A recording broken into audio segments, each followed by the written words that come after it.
એક મહત્વના સમાચાર મળી રહ્યા છે। આઈપીએસ વિકાસ સહાયને લઈને સૌથી મોટા સમાચાર। 6 મહિના સુધી વિકાસ સહાયને અપાયું છે એક્સટેન્શન।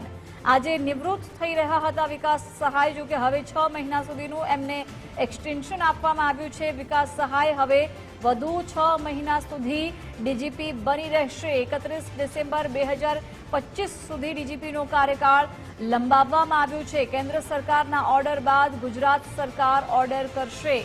ડીજીપી વિકાસ સહાયનો કાર્યકાળ લંબાવવામાં આવ્યો છે। 31 ડિસેમ્બર 2025 સુધી ડીજીપીનો કાર્યકાળ લંબાવાયો છે। વિગતો સાથે સંવાદદાતા નિકુંજ જોડાઈ ગયા છે। નિકુંજ, ડીજીપી વિકાસ સહાયનો કાર્યકાળ 6 મહિના સુધી લંબાવાયો છે, શું વિગતો?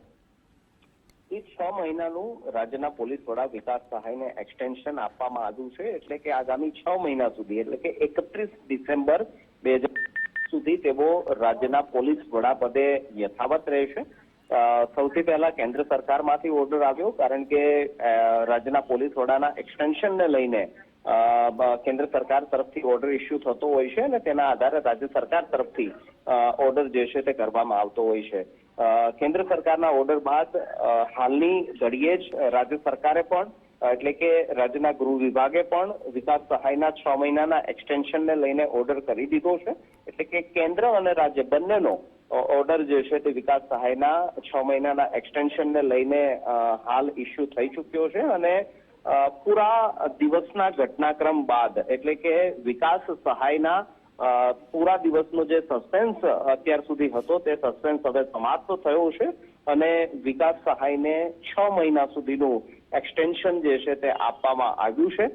ડીજીપીની રેસની અંદર જે જીએસ મલિક, KLN રાવ સહિતના આઈપીએસ અધિકારીઓ હતા, તેમની ડીજી બનવાની અપેક્ષા પર હવે હાલ પૂરતો પૂર્ણ વિરામ લાગ્યો છે, કારણ કે વિકાસ સહાય આગામી 6 મહિના સુધી રાજ્યના પોલીસ વિભાગની કમાન સંભાળશે।